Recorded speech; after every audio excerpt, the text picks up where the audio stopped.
Bienvenidos a Cubo Proyecto Musical, a una nueva entrevista presencial a esta sección de Conectando. Para mí de verdad que es un inmenso placer poder presentar aquí conmigo a Nacho. Prefiero llamarte así, no sé si a ti te parece bien. Mejor, mi nombre. Pero bueno, todo el mundo le conoce como Saint Woods y de verdad que bienvenido al Cubo. ¿Qué tal? ¿Cómo estás? Nada, muy contento de estar aquí. Muchas gracias por invitarme y muy bien, encantado con esto que tenéis aquí montado, que es una maravilla. De verdad que para mí es un placer, poder hacer una entrevista presencial, tener una conversación de tú a tú, que yo creo que cambian mucho las cosas y bueno, que disfrutéis con el espacio en el que estamos trabajando. Yo estoy seguro de que con todo esto tú serías capaz de tirarte horas y vamos, volverte loco. Bueno, la diferencia con Zoom es que ahora la mitad de abajo no es pijama, es vaquero, pero sí. Quizás está un poco de pereza a estas alturas. No, bueno, el pijama ya lo tengo trabajado mucho tiempo. Eso es. Bueno, la verdad que cambian las cosas, joder, perdón. ¿No? Pero bueno, yo creo que como comenzamos todas nuestras entrevistas es dando a conocer a la persona que tenemos delante, pero no presentándole nosotros, sino pidiéndole algo que quizás es un poco denso, que es preguntando simplemente, ¿quién es Saint Woods? Si lo supiese yo.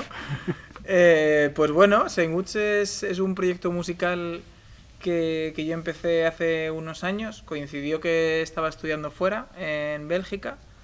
Empecé a tocar en la calle, un poco más por curiosidad que por otra cosa. Vi que la cosa funcionaba y que me gustaba y que me permitía viajar más. Hice un viaje por Europa bastante extenso.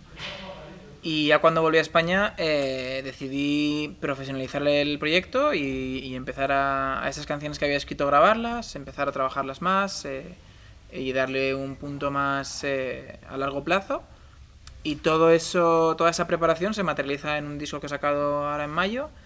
Y nada, soy un muchacho muy dicharachero que canta canciones muy tristes.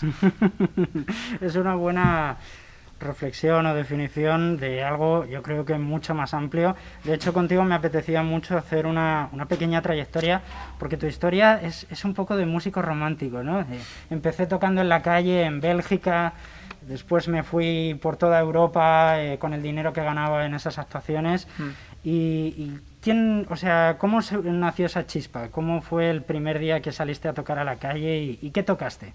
Pues es que esto me degrada mucho como persona, pero claro, yo el primer día que salí a la calle, mi idea era lo que ganaba, dárselo a un vagabundo y ya está, y que se quedase en una anécdota, ¿no? Pero sí, fui ahí justo debajo de un puente en un canal que hay en Gante y empecé tocando, si no me equivoco, creo que fue All I Want de Codaline, y luego seguí con una canción mía que estaba escribiendo por aquel momento. Y de repente ver la respuesta de la gente y sobre todo la respuesta mía de estar tan cómodo yo con una guitarra cantando mis canciones, que ahí de repente dije, joder, es que si consigo hacer de esto un viaje sería un privilegio. Y al final ese año fue ese viaje. Joder, la verdad es que tuvo que ser una experiencia increíble yendo de un lugar a otro. Hablas de que haces música triste, pero eso quizás no ha sido toda tu vida, por lo menos lo que escuchabas. No ha sido. De hecho, una cosa que me parecía muy particular es que mencionabas que durante tu adolescencia tu mayor influencia seguramente era Green Day y un grupo de rock que tenías y vamos, yo lo que te quiero preguntar más en este sentido es si todavía queda algo de eso en lo que haces a día de hoy. De alguna manera, si todavía compones algo mucho más rockero o se queda como una anécdota. Bueno, o sea, sí que sigo teniendo, creo yo, mucha influencia, sobre todo a nivel estructural de canciones, de progresiones de acordes y sobre todo o sea, independientemente de que a mí me gusta mucho Green Day, pero cuando me gustaba tanto era más un enamoramiento muy adolescente, ¿no? Me gustaba mucho y apreciaba mucho en el punk rock la simpleza de las canciones y cómo a raíz de una estructura y una progresión de acordes tan simple podías hacer una canción que se recordase años y años, ¿no? Entonces yo creo que en eso sí que lo mantengo todavía. A lo mejor son canciones más delicadas, pero que cuando nacen en su época más embrionaria siempre son como 3-4 acordes. No me quiero complicar mucho la vida, sobre todo porque al final creo que cuanto más simple haces algo, esa simpleza luego se traduce muy bien a la producción. Eso es verdad y muchas veces también conecta quieras que no, muchas veces hay que buscar la simpleza para conectar, no porque el público sea simple, sino porque muchas veces a nosotros, a todo el mundo, nos conecta a eso, ¿no? Algo sencillo que se nos queda en la cabeza y no tanto buscar a lo mejor el trabajo melódico o armónico más complejo que hayas hecho en tu vida, y quizás luego, de cara al público, evidentemente se va a quedar en algo quizás más anecdótico. Eso y que soy vago, pero también te compro lo que has dicho.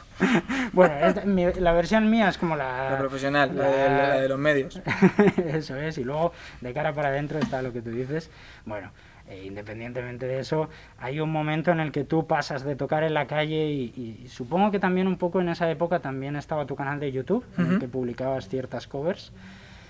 ¿Cuál es el momento, cuál es el motivo por el que decides pasar de tocar en la calle y de hacer eso a pensar que puedes lanzar un proyecto musical de largo recorrido, por decirlo de alguna manera?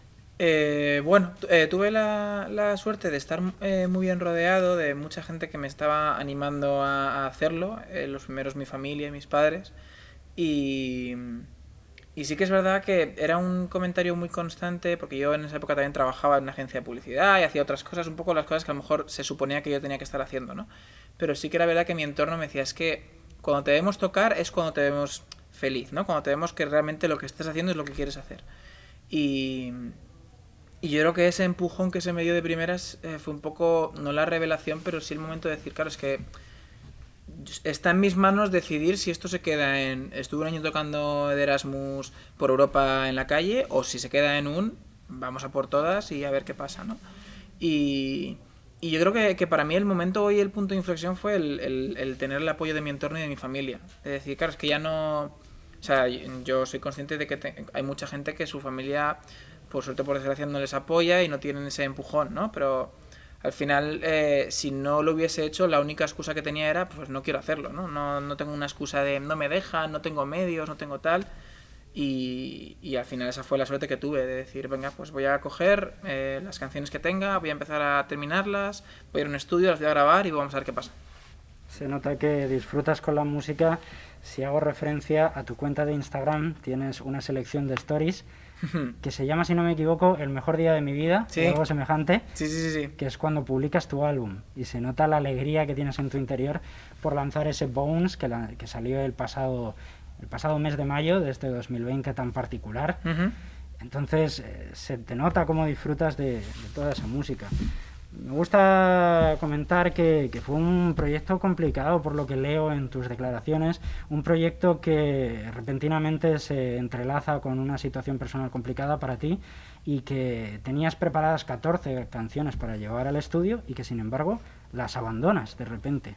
¿Cómo fue eso para la gente de tu equipo? ¿Cómo te dijeron si estabas loco? Bueno, por aquel entonces, cuando preparaba el disco, no tenía mucho equipo, entre comillas, más que mi entorno. Y sí que es verdad que yo, con mucho tiempo de antelación, cogí días de grabación en Estudio Reno con Luca Petrica. Y fueron como muy... Subrayaba mucho él, vente con canciones preparadas, ¿no? Entonces yo hice los deberes y las tenía hechas, pero justo a 2 meses de entrar al estudio, en mi familia ocurren una serie de acontecimientos que llevan a que perdamos a 2 personas, y ahí es cuando yo empiezo a escribir mucho, y me doy cuenta que tenía 14 canciones iniciales, que eran un poco 14 demos sueltas, y luego en ese mes y medio había escrito alrededor de 20 canciones, pero que luego se reducían a 11 canciones, que las 11 hablaban mucho entre ellas, tenían correlación a nivel narrativo, como que en la primera canción abres un problema que en la canción 8 se resuelve. O sea, tenía más sensación de decir, vale, he hecho un disco, de los discos que me gusta escuchar a mí, te lo escuchas de la primera a la última canción y tienes esa sensación de haber terminado algo. Y ahí sí que es cuando hablo un poco con mi entorno y hablo con Luca y con Bryce, que eran los productores, y les digo, tenía estas cosas que ya habéis escuchado y que lleváis estos meses escuchando, no lo vamos a grabar. Vamos a hacer estas 11 canciones. Si os apetece meteros en este duelo que va a ser este disco, porque todavía yo no tengo esto superado, os lo agradeceré eternamente. Y se alinearon los astros, justo los productores pasaban por algo parecido a lo mío, y estuvimos 2 meses en el estudio encerrados, con esas canciones que fueron un poco, pues eso, la manera que tuve yo de superar y de pasar página a cosas de que no estaba preparado para hacerlo. Evidentemente tuvo que ser un proceso muy complejo. Cada vez que interpretabas esas canciones te vendrían todos los recuerdos y todas las emociones de experiencias muy cercanas. Yo creo que también, en cierta manera, debía ser muy bonito expresar todo eso a través de tu voz, a través de los instrumentos. A día de hoy han pasado, si no me equivoco, pues unos 6 o 7 meses. ¿Qué impresiones tienes del proyecto? ¿Cómo crees que ha evolucionado con estos meses de...? Pues yo creo que ha evolucionado muy bien. Al final el disco ya lo tenía hecho desde hace tiempo. Lo sacamos en mayo y era como por fin ya mi cabeza puede estar en otra cosa. Y yo creo que ha evolucionado muy bien. Independientemente de si hay pandemia o no, yo tenía una necesidad un poco egocéntrica de saber si la gente cuando escuchaba mi disco entendía lo que yo estaba pasando, ¿no? Y la verdad es que la respuesta ha sido, o sea, excede muchísimo el mejor escenario en el que yo me podía imaginar estar. Creo que el proyecto va muy bien sobre todo porque tengo la sensación de que tengo el control creativo de lo que estoy haciendo, lo cual siempre, sobre todo viendo a lo mejor otros proyectos, da mucho miedo no tenerlo. Y creo que hay unos planes muy ambiciosos de futuro, con y sin pandemia, que todos ellos parten de que yo haga la música que me apetezca hacer, ¿no? Entonces, si el disco ha afianzado mucho el poder hacer eso, para mí es la mayor victoria que tengo ahora mismo. El haber sacado un disco, independientemente de la crítica, que también ha estado muy guay. Para mí el disco ha sido el momento ese de decir, a ver, que vas bien, no te agobies con cosas que no te tienes que agobiar porque esto va bien, ¿no? Es un poco lo que me decía mi familia antes de sacar el disco. Yo estaba convencido de que va a ser todo, pues yo que sé, el síndrome del impostor. Yo soy un fraude, el disco es horroroso, no debe gustar. Y ese momento de decir, no es que guste, es que la gente entiende lo que estás pasando y lo comparte, y a partir de ahí ya tiramos para adelante. Así que súper bien. Es complicado ese concepto del síndrome del impostor, que yo creo que cada vez más gente lo sufre. Yo personalmente en ciertas facetas también yo creo que lo experimento un poco, y la verdad es que no es bonito, pero evidentemente el calor del público ayuda a superarlo en la faceta musical, por supuesto. Hablas de ambiciones y de proyectos a futuro con OS y pandemia. Seguramente 2020 era un año bastante fuerte para ti. En cualquiera de las circunstancias era el año planificado para lanzar el disco. Ibas a hacer gira internacional, si no me equivoco. A pesar de todo, revisando un poco tu proyecto, considero que es un gran año para ti. ¿Tú lamentas la circunstancia o lo tomas con cierta perspectiva y dices, bueno, he lanzado mi disco, he tenido buena acogida y ya se verá? Bueno, no considero que sea en general una persona optimista. O sea, dentro de toda esta situación, muchas veces he pensado, no había otro momento, ¿no? No podía haber llegado la plaga esta, la peste, no podía haber llegado antes, ¿no? En el 38, por ejemplo, yo qué sé. Pero sí que es verdad que tengo esa sensación de que las cosas van en camino y se están haciendo bien, ¿no? Entonces yo creo que es al final, si le echamos las horas y el trabajo que se le está echando, va a seguir para adelante. Obviamente tenía planes ambiciosos de 2020 y sobre todo de 2021 condicionados a 2020, que ahora lo que hacen es retrasarlo todo un par de años más, ¿no? Creo que hay compañeras y compañeros más afectados que yo que lo están llevando con una dignidad que yo sería incapaz, la verdad. Pero bueno, poco a poco. Es que al final a mí la única espina que se me puede quedar en general con todo es el notar que si las cosas no funcionan, si es por mi culpa no me lo perdono nunca, ¿no? Entonces al final esto es que es lo que hay. Entonces si el proyecto fuese peor por algo que yo tengo el control, ahí sí que lo llevaría bastante mal. Pero como son cosas que escapan totalmente, pues al final es lo que hay. Pienso de hecho que, dentro de todo lo que está pasando soy bastante privilegiado. Entonces, bueno, a esperar, y mientras tanto pues hay que aguantar. Es un aguante, honestamente pienso que es más económico que psicológico, pero bueno, si es que las canciones se pueden seguir escribiendo, cuando se den conciertos se darán, y mientras tanto pues oye, pues se aguanta, te coges un trabajo o no te lo coges, o tiras para adelante o te reinventas, ¿no? Pero yo soy bastante tozudo con el hecho de que soy consciente de que las horas están sobre la mesa. Entonces, si las horas están sobre la mesa, yo creo que los resultados van a llegar. Eso sin duda. Además, la paciencia es una gran virtud y con el tiempo llegan los éxitos si se trabaja bien.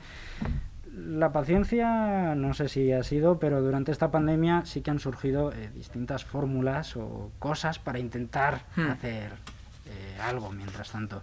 Hablábamos antes de salir a la calle a tocar, lo que en Reino Unido en inglés se llamaría busking, y que nosotros personalmente en Cubo Proyecto Musical hicimos un artículo al comienzo de la pandemia que se llamaba e-busking, que no sé si llegaste a saber algo al respecto. Algo leído.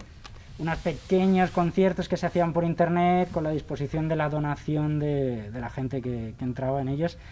¿Qué crees de este formato online? ¿Encaja contigo? ¿Has hecho algo al respecto?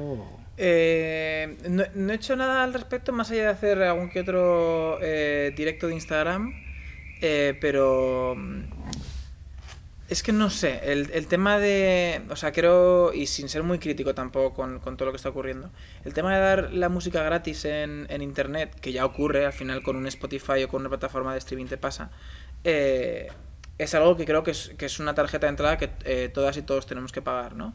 El hacer conciertos online a mí me gusta mucho, lo que pasa es que sí que es verdad que, por ejemplo, yo con el tipo de directo que quiero ofrecer, que es con banda entera, mi sensación es que yo el hacer un acústico online no está mostrando lo que yo realmente quiero, ¿no? Que es tocar mi disco con mi batería, mi guitarrista, mi teclista, y creo que no tengo los medios para hacerlo todo lo bien que se debería hacer, ¿no?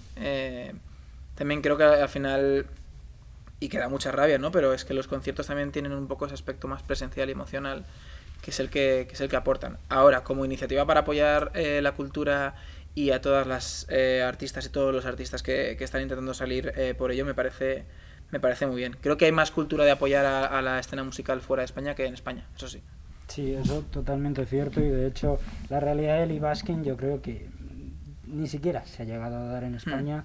También ha habido, yo creo personalmente, un poco de batalla entre quién decidía darlo gratis y quién intentaba valorar un trabajo cultural, que es muy importante valorarlo. Claro. Hay muchos casos en el extranjero de artistas que al mismo comienzo de la pandemia llegaron a hacer miles de euros haciendo directos.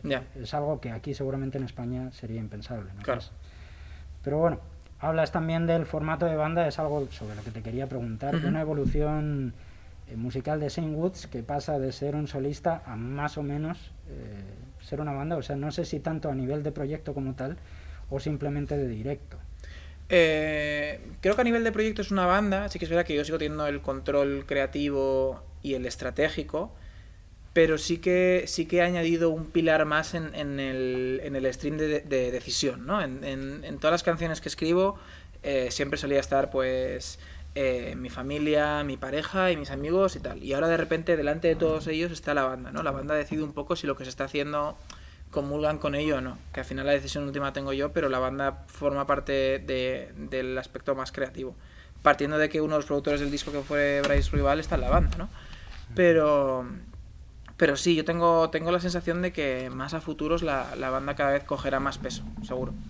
En ese sentido, mencionas, y por insistirte un poco en preguntarte, ¿la banda propone también a nivel musical dentro de tu música? A pesar de que tú no tengas el control, ellos hacen propuestas... O sea, al final, y yo creo que la propuesta de cosas de la banda cuando surge o cuando surgirá ya es una cuestión de ser prácticos. O sea, a mí no me planteo, no se me ocurre el llegar yo a Miki, mi batería, y decirle: vas a tocar este beat de batería, yo que no soy batería y que no sé hacerlos, ¿no? Entonces, sobre todo en los aspectos que no controlo, sí que recurro mucho a la banda, es decir, estas teclas cómo las harías, esta batería cómo las harías, ¿no? No por una cuestión de que luego ellos estén cómodos tocando en directo, sino porque la primera persona a la que voy a preguntar sobre una batería, cómo hacerla en un tema, es a lo que para mí es la mejor batería que conozco, que es mi batería, ¿no? Entonces, por esa cuestión más práctica y más creativa, sí que la banda toma decisiones. Todavía sí que para eso soy bastante freak del control, pero por ejemplo Miki Laguna, que es el batería del proyecto, está muy involucrado sobre todo en el proceso creativo entero de las canciones. Me parece muy interesante, además hacen mención a la batería y seguramente es una parte bastante importante del cambio sonoro de tus piezas. Son canciones muy emocionales, muy lentas, generalmente asociadas al acústico, y entonces incorporarle una batería es un trabajo que que cambia mucho la pieza en su sonido. Sí, yo creo que fue una regla que nos pusimos, ya ni siquiera con la banda, nos pusimos con el disco. Cuando nos planteamos hacer un disco nuevo, yo me senté con los productores y me dijeron, ¿este disco cómo vas a hacerlo después? O sea, ¿vas a meterte con banda o vas a seguir tú solo? Y dije, no, vamos con banda. Y entonces en el momento en el que ya hay una decisión del disco de vamos a ir con banda, el disco se hace desde una perspectiva de en directo no va a estar él solo, va a haber mucha gente, ¿no? Entonces ahí sí que es verdad que todo el proceso de composición de todas las nuevas canciones parte del hecho de que hay 4 o 5 personas detrás de las canciones. Y ahí es cuando de repente yo creo que la música que hemos hecho en Bones alcanza otra dimensión que a lo mejor yo no estaba valorando, ¿no? Que al final las canciones lentas y acústicas y pequeñas son muy bonitas, pero sobre todo para el directo se disfruta mucho el ver esa nueva perspectiva desde la banda entera. Será muy interesante verlo en directo. Me apetece mucho insistir en que el 4 de febrero estarás en el Teatro Lara, que para todos tus seguidores será una gran oportunidad de ver todos estos detalles en acción. Has mencionado ya en otras ocasiones cómo surge la oportunidad de tocar en el Teatro Lara, pero me sigue pareciendo muy bonito y especial, ¿no? Un concierto en un teatro, yo creo que tiene otra dimensión. Sí, yo creo que es el primer capricho que tuve o que planteé cuando tuve la suerte de firmar con Live Nation. Les dije, si algún día yo tengo la capacidad de elegir dónde puedo tocar en Madrid, dónde presentarlo, necesito que sea en el Teatro Lara, ¿no? Es un punto cultural sobre todo de la cultura emergente en Madrid, que me parece muy importante y que ha hecho un cambio muy significativo en la cultura que se hace en Madrid como ciudad y como municipio. Y sobre todo creo que cuando hacíamos este disco nos lo imaginábamos en directo de una manera muy teatral, ¿no? Creo que las canciones al final cuentan una historia y esa historia la puedes añadir a un show con unas luces, con un enclave un poco más dramático. El show adquiere un nivel mucho mayor, ¿no? Y de hecho cuando estamos planteando ahora cómo hacer ese concierto del Teatro Lara, todo parte de usar el teatro como un instrumento más, ¿no? De lo que está ocurriendo. Entonces la verdad es que cuando pienso en que voy a tocar en el Teatro Lara no me lo creo mucho, pero alucino en colores. Bueno, la verdad es que es una gran oportunidad y poder disfrutar allí de tu música. También el primer acto de teatralidad en el Teatro Lara quizás fue el videoclip de tu última canción, que evidentemente había que mencionarla y presentarla porque es casi ahora mismo lo que más presente tenemos de ti, que es My Honor. Una canción que lo primero que me apetece preguntarte es si es de esas canciones que al final se rechazaron para el álbum o surge después de Bones. No, yo creo que musicalmente sí que da la sensación de que es una extensión del disco, pero My Honor es la primera canción que compuse una vez ya cerramos el capítulo de Bones. O sea, una vez ya el disco ya estaba masterizado, mezclado y todo, y cuando pasaron, yo estuve como 2-3 meses sin escribir absolutamente nada, y My Honor fue la primera canción en la que me senté al piano, escribí y dije, vale, esta es la primera vez después de hacer el disco en la que tengo la sensación de que puedo seguir escribiendo canciones. Una canción muy bella, tocada a piano. Con muchísima intensidad, que en cierta manera ¿qué crees que presenta? ¿Consideras que es una canción independiente? ¿Formará parte de un proyecto futuro? Creo, honestamente, creo que no presenta en general nada más que una dinámica que quiero tener ahora, que es sacar canciones de manera suelta, individual, sin la presión que me pongo yo a mí mismo de hacer un disco o un EP, que yo soy consciente que si lo hago voy a estar pensando en, claro, es que las canciones tienen que tener correlación entre sí, parecerse y guardar un denominador común. Me apetecía mucho entrar un poco en la dinámica que parece que hay ahora en general en la industria musical, que es sacar singles, y en esos singles no estar atado a que la canción tenga que seguir un género específico y el siguiente single tenga que ir en la misma línea, sino hacer un poco lo que a mí me salga, ¿no? Que a lo mejor luego acaba siendo cosas parecidas y con cohesión, pero sobre todo darme la oportunidad de componer y de producir, y sobre todo de publicar canciones sin la presión de que sea algo más que la canción. Eso quizás te da una pequeña oportunidad de experimentar o probar más cosas, en cierta manera. En ese sentido, también te quería preguntar, igual que utilizas, por ejemplo, el autotune en tu voz para proponer algo distinto, Si hay algún tipo de instrumento, recurso sonoro que te apetece probar en alguna circunstancia, pero que todavía no has podido por un motivo u otro. Sí, me apetece mucho samplear cosas en general y me apetece mucho y sobre todo también me hace ilusión porque mi batería está en el mismo rollo ahora mismo, que es afrontar la batería fuera de la batería, ¿no? El intentar hacer beats un poco más no electrónicos dentro de que electrónico sea una base de house, sino de repente hacer una cosa como más trabajada, es decir, de repente coger una grabación de una caja dada, meterle un pedal de distorsión, un delay y ecualizarla de tal manera que suene diferente, ¿no? Me apetece hacer un poco más de ciencia con la música. Y llevarlo un poquito hacia el apartado electrónico, Justo. que personalmente a mí me encanta. O sea, Pues te gustarán las canciones nuevas. Sí, vamos, si disfruto habitualmente de tu música, estoy seguro de que cuando escucho un sample voy a decir, aquí ha llegado.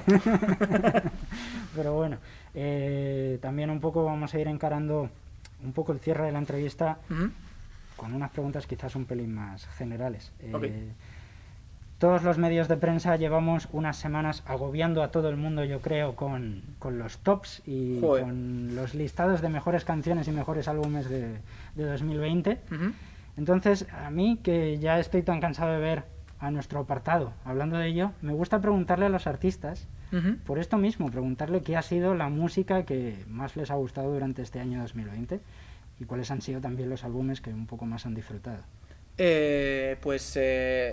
verdad es que luego cuando salen estos resúmenes de Spotify yo tampoco me escondo, pero a nivel internacional llevo un año muy obsesionado con Phoebe Bridgers, con Elton John, con Father John Misty y luego con una escena de chavales y chavalas jóvenes de Los Ángeles, Gracie Abrams, Jeremy Zucker o Alexander 23, pero luego a nivel nacional lo guay es que este año han salido muchas cosas de muchas compañeras y muchos compañeros que me hacía mucha ilusión que saliesen porque al final también tú eres parte de ese proceso, ¿no? De lo que es los nervios de antes de sacar, ¿no?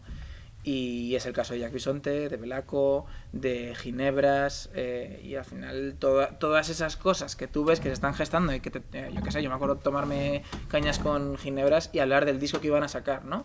Y tener ellas la misma preocupación que tenía yo con lo de la pandemia de qué va a pasar y es muy satisfactorio el ver que pasa lo que te esperabas, ¿no? Que sacan un disco muy bueno y el resultado está ahí. Pero sí, mira, si tuviese que destacar tres cosas a nivel nacional, Jack Bisonte, Ginebras y Belaco. Mira, buenas referencias. Cuando has dicho lo de No me escondo, estaba pensando que de repente ibas a decir algo como, bueno, en mis ratos libres suelo escuchar Britney Spears o algo así. Bueno, no, es que no me escondo tampoco, La Oreja de Van Gogh, no para escuchar La Oreja de Van Gogh y Juanes. Por supuesto, Juanes y La Oreja de Van Gogh son dos maravillas. Referentes, no me escondo. Pero son grandes referencias, todas las que mencionas. También fue Phoebe Bridgers, que también ha tenido mucho éxito a nivel internacional y que han sido grandes piezas de este 2020. Para 2021 más o menos ya has hecho un poco una planificación de cuáles son tus ideas, lanzar singles y disfrutar un poco de lo que tienes a nivel de directos, ¿no? Sí, de lo que se pueda, que ahora mismo no sé lo que es, pero es que como tampoco lo vamos a saber, yo creo que al final lo que nos dejen, ¿no? Y dentro de lo que nos dejen, pues demostrar lo que ocurre ya, que se pueden hacer conciertos sin que pase absolutamente nada. Pero sí, supongo que aprovechar el parón para componer y para sacar cosas.